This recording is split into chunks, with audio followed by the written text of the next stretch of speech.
I worked in banking for most of my career, and as bankers, we used to laugh at savers. That's a truth I don't like to admit.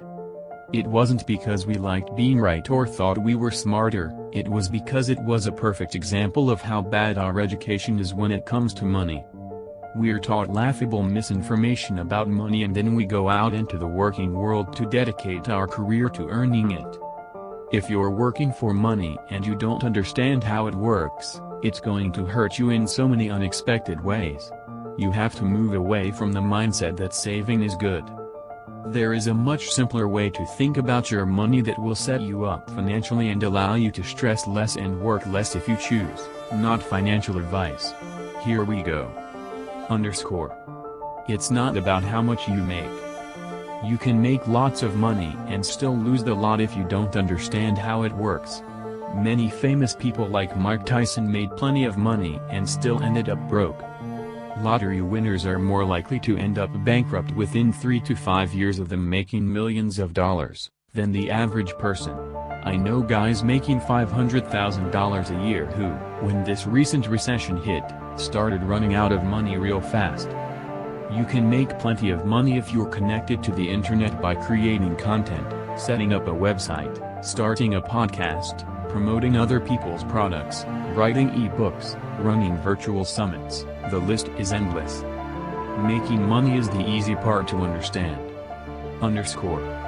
It's not about how much you save. If you take the simple approach of making money and then saving it, it's not going to end well for you. This image perfectly describes why saving money will destroy you financially. Every minute you save money is another minute inflation is eating away at you, and the time and effort you spent to earn it. Why work really hard and then have your money be devalued? It doesn't make any sense. It's madness. How to have money work for you, not against you. There is a solution to this problem of saving money and you don't have to be an investment guru like Warren Buffett to understand it.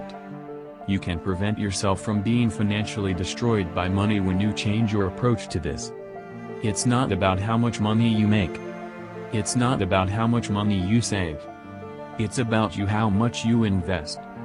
Investing your money simply means putting your money to work, for you. The money you make needs to be invested. You have a few options, which you already know, but here they are: gold, real estate, bonds, stocks, digital currencies. That is where you can place your money so that inflation doesn't kill everything you've worked for. You will still be destroyed financially if you don't take this extra step. Even if you invest your money, it still won't help you. Investing your money is not enough because you need to understand one more idea: diversification. Money experts that charge you $1,000 an hour for their time call it asset allocation, but we're not fancy and just want to get to the point. The hardest part to understand is how much money to place into each asset class. Hedge funds that invest billions of dollars spend decades mastering this one skill, and it's their secret sauce. The solution to this problem is different for everybody. How much money you invest in each asset class depends on your financial situation and your age. If you're broke or have lots of credit card debt, then you're normally going to focus on wiping that out first before worrying about investing.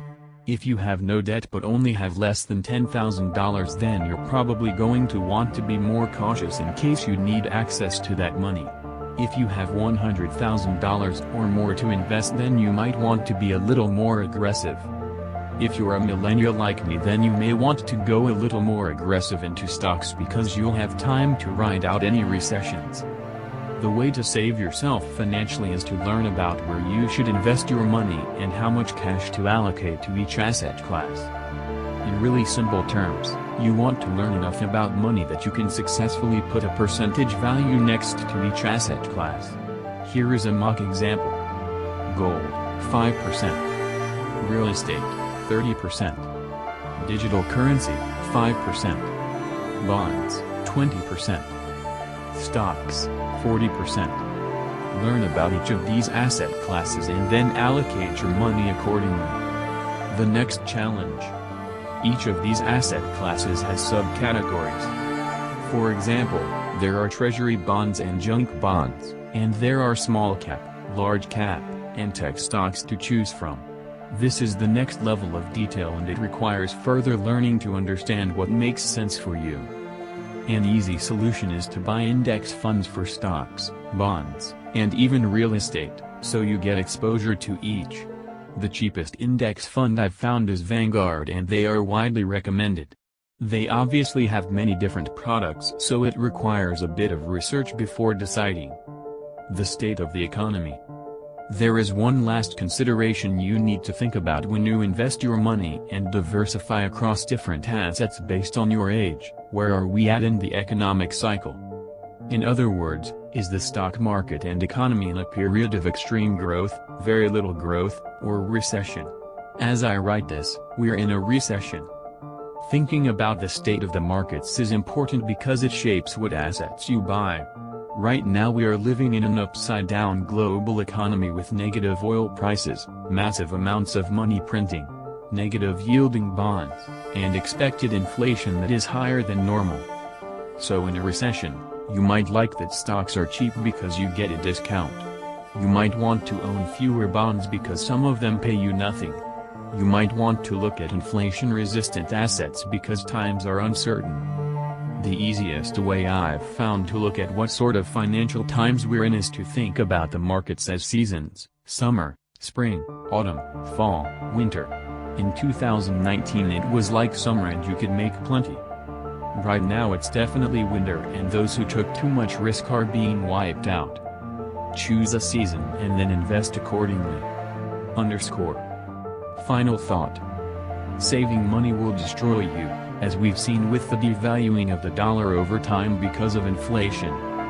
Making money is pointless if you don't keep any of it, and end up going mad and spending it like every day is Christmas Eve.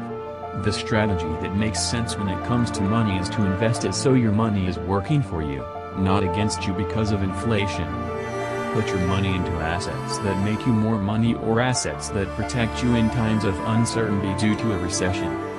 Then, when you think about investing, consider your age, financial circumstances, how you're going to diversify across different asset classes, and the financial season the economy is in. If you make money and invest, instead of saving, you will have the money to stress less, do work you enjoy, and help others.